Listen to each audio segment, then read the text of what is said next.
Your statement you put out about Jay Toia said that there was disciplinary action. Can you tell us what it was? Yeah, we just don't. We're not going to disclose disciplinary action, but we've met with Jay. There's an educational component to it, along with that, and so I think Jay's doing a good job. We'll handle that internally. Will he be able to play in the game? We'll handle that internally. You guys had a bye week. What did you get out of it? What were the takeaways? Really good energy. It was funny when you talk to our players like Dorian and guys like that. They wish we were playing last week. You know, they love playing football. Pretty good lift and film session on Monday, and then we had 2 really good training sessions on Wednesday and Friday. Got a little bit ahead, which we normally do in a bye week. You know, a little bit ahead in terms of install. Still had to wait for the last game of Colorado versus Oregon State to finalize the plan. You know, we did that yesterday. Then we're ready to get back out and have a typical Monday, getting ready for Colorado coming in here. So it was a good week with our guys. They were really excited about practicing last week. They did a really nice job with it. So you know, we got a stretch here coming up, 3 in a row, and starts with Colorado. So that's where our focus is on. What is Colorado doing better? They obviously seem to be trending in a good direction. What are they doing better right now? They have. I think offensively, the quarterback has started to play really well for them. He's a very athletic kid that can run around. They're running the ball right now. They got an explosive receiver in Rice that they've taken advantage of some play action passes and had some big plays. Defensively, you know, obviously Oregon State's a good football team, but they battled with them and stayed in it with them, and then found a way, you know, obviously in a tough situation to come out on top. You know, anytime you play a double overtime game, says a lot about your team. But it's been an interesting year for them. You know, you look at some of their games. They played Texas A&M, who's I think they're 11th in the country. You know, they played them to a 10-7 ball game, you know, earlier in the season. So it's a good team that had come up on the short end a couple times earlier in the year, but they're starting to kind of figure it out. And you know, it's like any game in this league. You know, I think anybody can beat anybody in this league. And, you got to be prepared as everybody is. But like anything, I think all these games will come down to the turnover battle. That's what it came down to on Saturday in the Oregon State game.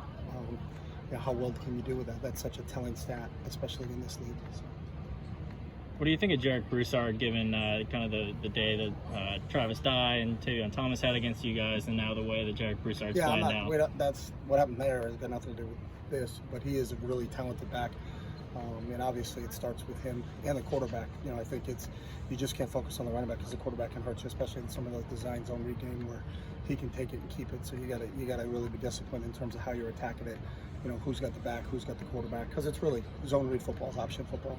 So you gotta make sure that you have both those guys. But he's one of the, you know, there are some good backs in this league, and he's one of the top guys. What they did defensively against Oregon State, a run-heavy offense, does that help you in the scout? Because they're similar, maybe Oregon State's a little similar to you? I think Oregon State's maybe a little bit not as similar to us in terms of formations. You know, they're a little bit more 3 tight ends right now. We've gotten away from that a little bit by personnel. But there are some similarities in everything you do, and that's why, you know, we got some base stuff down last Wednesday and Friday against these guys, but we're always waiting for that last game to come in so that you can pour over that. What was their plan against those guys, and then try to, you know, how does that fit for us, and what can we do? Are there some other things that Oregon State did that they were successful at that we can exploit? That's part of the process, but there's obviously a lot of value in that film. There's some things we can do that Oregon State did, so we'll continue to try to implement that as we go forward this week. Why have you gone away from multiple tight ends? Is it Mike Martinez? One of them's not available right now. Okay. So you know, it's just, again, you're driven by what's available. You know, that's just the gist of everything that you do. So who's available to you in each and every game, and then that obviously changes. You know, that's obviously, look at Cal. You know, what was available to Cal on Saturday. You know, I talked to Justin earlier in the week about it, and you know, he's down. I think he lost 20 kids. You know, going into that Arizona game. So your plan isn't always, hey, this is what we do. It's every week changes, and you know, he's an example of it didn't change till the end of the week for him. You know, all of a sudden now all these guys are out. Now what do we do? So it's tell me who's available, and then we'll implement a plan. We'll implement a plan based upon what's available to us. So. Does that change your COVID protocol at all when that could hit a team? No, I mean, we can still continue to talk about it and still continue to do it. We meet in a certain manner, so that's a little bit different. Some of our guys aren't in their meeting rooms. I know like Coach Carr's in the lobby, you know, so we can spread people out. Nobody in a practice situation is within each other, within 15 feet of each other 5 feet of each other for more than 15 minutes. You know, our periods are in and out. We get out of it. We try to space everything out in terms of how we do things, but it's still out there. And then obviously that's that's probably the biggest one that's happened so far in college football. But it's still something that you have to be conscious and be aware of.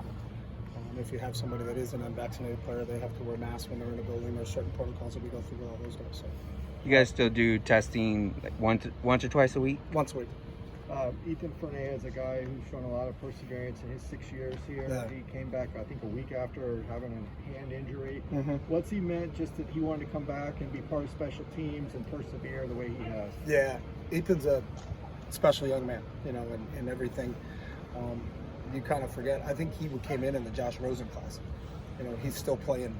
I think we had talked about it before we were joking. I think it was 15 was his senior year in high school, and we're in 21, and he's still here. He's a 6-year senior. He's a real veteran leader of this team. I think every kid, every guy in this program, coach, player, whatever, has an unbelievable amount of respect for him for what he puts into this game. He's already graduated with an undergrad degree. He'll graduate in December with a graduate degree. He's actually talked about maybe getting into coaching when football's over.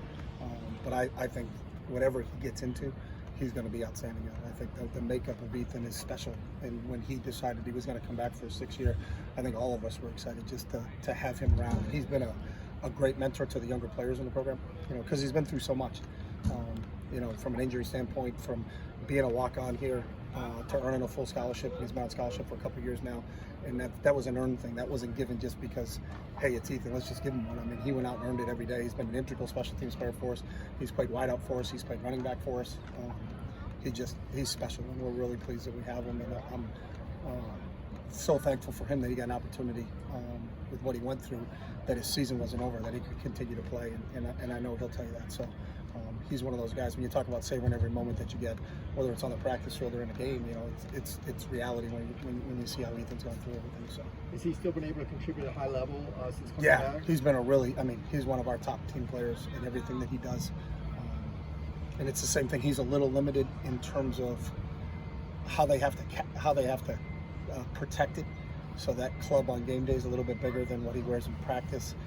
So you're always worried about some of the ball security issues, because he was really coming along as a back, as a third down back, a matchup guy coming out of the backfield, some of those things. But he's actually learned and doing a really good job at catching the ball with it. So all of a sudden you almost don't notice that he has a club on. So we're trying to get him back involved a little bit more offensively, which would be a good weapon for us. But he's really done a really nice job special teams wise. So for him to do that after what he went through, is really just kind of a tribute to him of how important football is to him, but how important being successful is to him. And that's kind of the example we use of him for everybody. So. With the week off, how is the health of the team? I think it's good. Obviously, again, and the Cal thing, and I know you guys get mad sometimes when you're like, who's available now? I don't know. Justin called me on Thursday and was asking me some questions, and the next thing you know, there's 23, or did you say 25? I thought it was 25. 25 guys plus out. 5 coaches. But they all practice during the week too, so when that hits, and that's the reality of what we deal with. We had a kid that didn't play in the Utah game that practiced all week long and wasn't available for the Utah game, so it's what you deal with. So we were relatively good last week in terms of what we had. We'll go through today. I think we had a positive report from our trainer going into in our meeting this morning, going and getting ready for training sessions today. But we'll see how that goes. Because again, we could have this entire group practice till Thursday, and then all of a sudden you're going to lose a guy or two. So it's a reality. But to answer your question, we're pretty good right now going into 3 games to go. So. All right, thanks, Coach. All right, thanks guys. Have a good one.